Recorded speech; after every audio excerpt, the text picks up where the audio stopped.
Use weakness as a strength. Listen, you don't have to be God's gift. You don't have to be. People, again, it's about affinity. People don't like when you're too smart. Is that true or not? You're Mr. Sharp. You're Miss Sharp. You're suave, sophisticated, sharp. They already don't like you. Yes or yes? Too swift, too perfect. Look, Columbo, right? The reason that he solves every case is because he disarms. What's the word? He disarms the other party. They're not worried about him. They think he's too stupid to solve any case. You're too stupid to get anything over on them, okay? They're willing to either help you out or get you out of the store or wherever you are, right? So use your weakness as a strength. And here are the critical words you want to use. And these are very powerful words. And I use them all the time. And there's another gentleman who teaches negotiations also, who's a guru, the original guru. And these were words that he uses all the time also. His name is Herb Cohen. And here's the two words. What are they? Help me, help me, help me, help me, help me. Don't use the words give me. Say help. Is there any way you can help me with this? People love to what? Is that true? Raise your hand if you love to help when you can. Yeah. See, it's human psychology. You have to say, is there any way you can possibly help me out with this? And people like to be able to help you out. All right. So, please stand up for the declaration. Here's hands on your heart, and the words are this. I ask people to help me. Let me hear you. Again, please. I ask people to help me. One more time, twice as loud. I ask people to help me. Turn to someone, give me a high five. You have a girl, this is mine.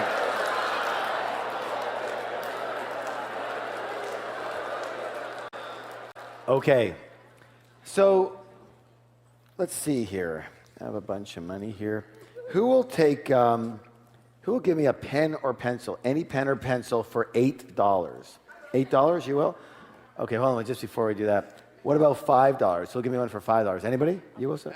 You will? You will. Anybody do it for $3? You will? Okay, $1. Anybody on $1? There you go. Okay. All right, give a round of applause. Very good. You can keep that. How did I go from $8 to $1? I was started at $8. How did I finally get it down to $1? What you say, please? One more time, twice as loud. Create competition. Create competition.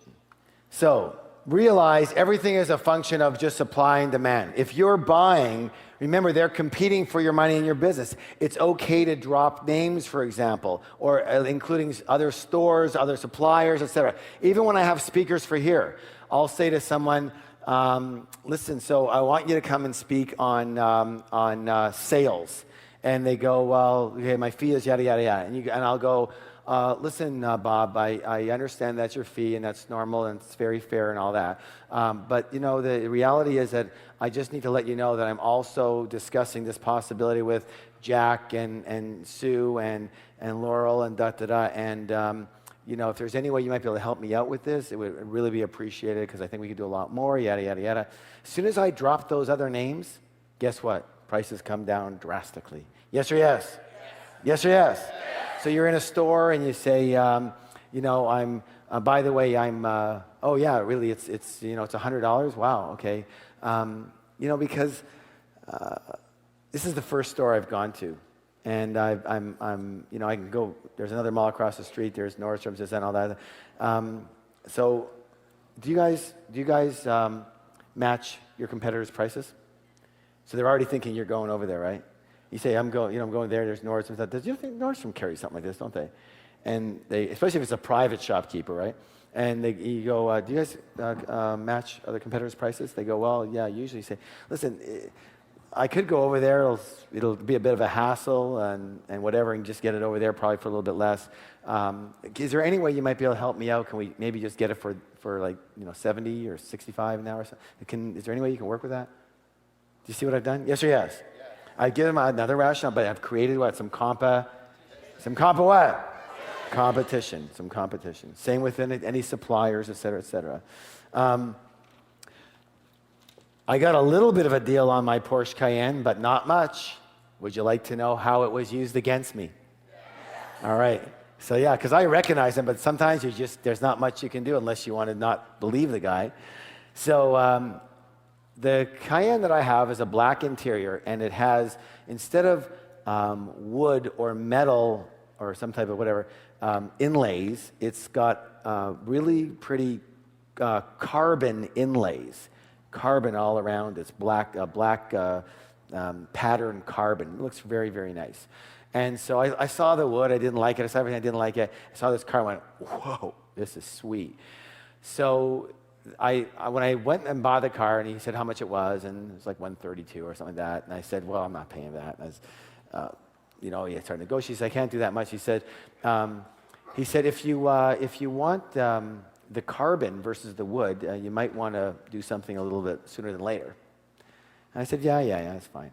So he calls me up the next weekend. He says, Mr. Eck, are you planning on coming in? Like you said, you might come in next weekend. And I said, well, I was thinking. He says, just in case you want to know, I did check out all the carbons, and there are 3 black carbons in the entire country.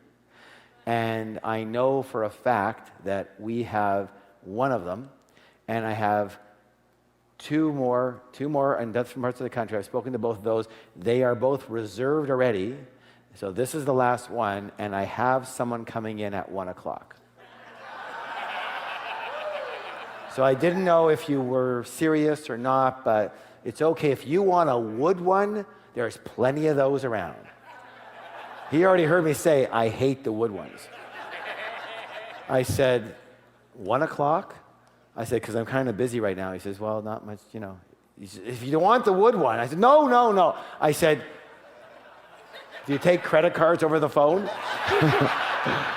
Yes, Mr. Ecker, we can handle that for you. I said, fine, here's my credit card. Okay, so. Good or good, right? Please stand up for the declaration. What was I to do? Get a wood one? I create competition. Again, please. Again, please. Hear someone give me a high five and say, you have a grow up business mind.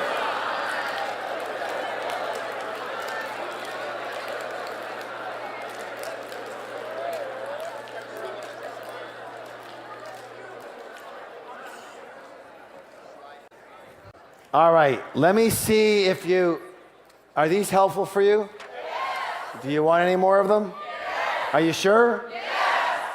We can stop anytime, I got a lot more, but we can stop. All right, okay. All right, tell me if you've ever seen this one in use. Raise your hand if you've ever been to a car dealership. You're buying a car, right? You negotiate, the guy sitting at the table, you negotiate with the salesman, you say 30,000, he says 35, yada, yada, yada, and you finally, you say, listen, I'm not going to give you a dime more than 32,000, that is it. He goes, listen, I'll do my best. He says, I'm going to have to ask and this is exactly what happens, watch. Takes the sheet, says, wish me luck. Goes in, walks in the manager's office, sits down on the desk. Hey, Bob, how you doing? Hey, good, Frank, how are you? I'm great. How's it going? Great. How are the kids? Wonderful, wonderful. What'd you do this weekend? I went to the ball game, played a little golf. Yeah, that's very cool. Where'd you play at? Oh, Copper Creek was very great. Yeah. Who'd you play with? Yeah, Frank. Oh, yeah, Jan. Yeah. Who'd you go on Saturday? Yeah. Cool, that's good. All right, thanks.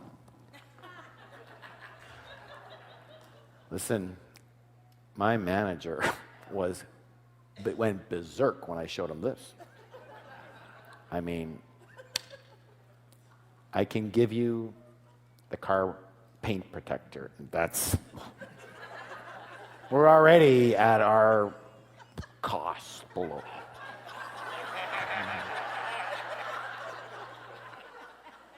Wow. So I asked, I tried for you. This is the best we can do. You're not going to get anything about that. Anybody ever seen something like that? Okay, I'm being a little facetious here, but what do you think? Do you think the car salesperson who's been there for 16 years doesn't know the freaking prices? Do you think that he has to ask the manager each time? Do you think he's never done this before? Do you think he didn't just do this 16 times before that day? He knows what the manager is going to say, and they don't even barely talk about it, right? What's there to talk about? He knows the price of the car. He sold 800 of them already. He knows the 16 customers have been in for there. There's nothing to talk about. What is he doing? He's using something that we want to use also, and he's using this.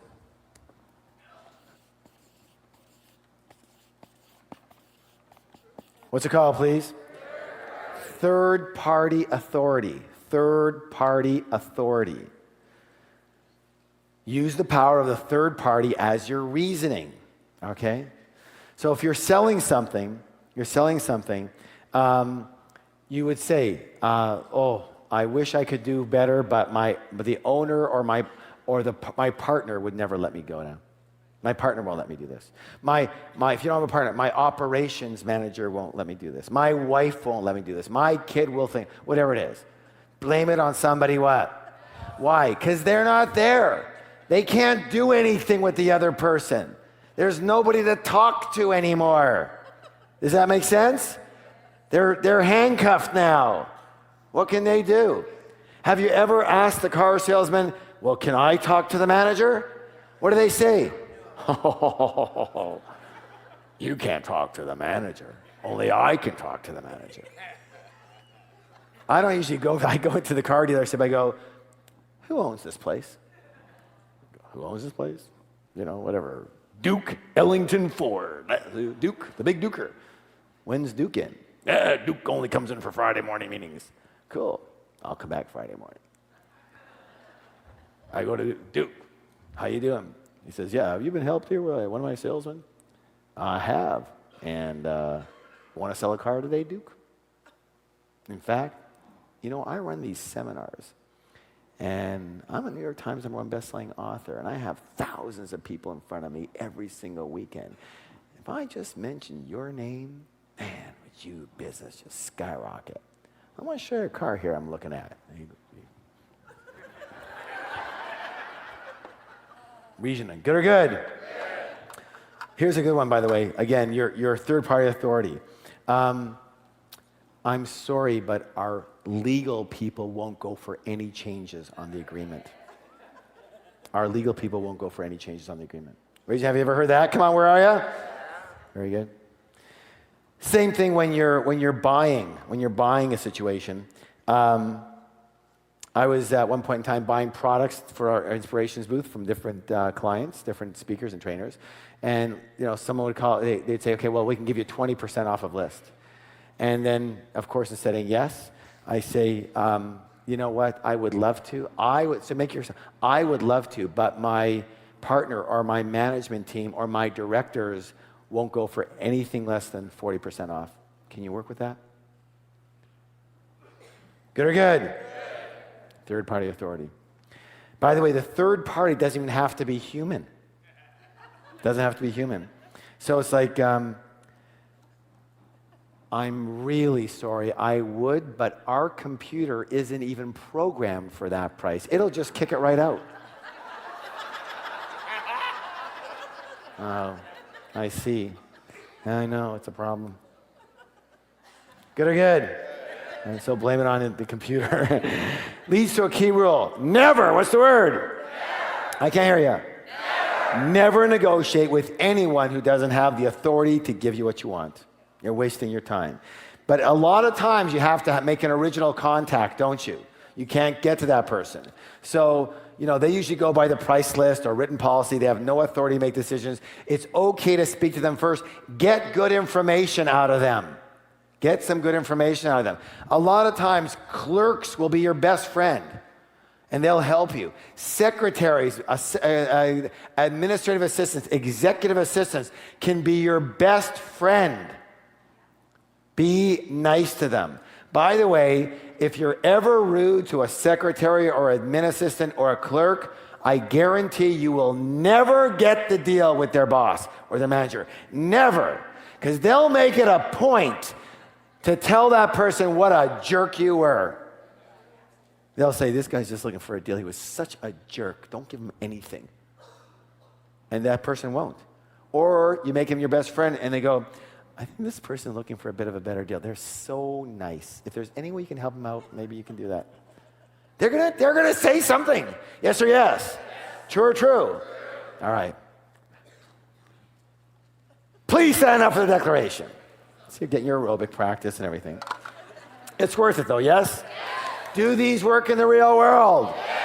They work for me. Hands on your heart. I utilize the third-party authority. Again, please. I utilize the third-party authority. One more time, twice as loud. I utilize the third-party authority. Turn to someone, give a high five, say, your girl business mine.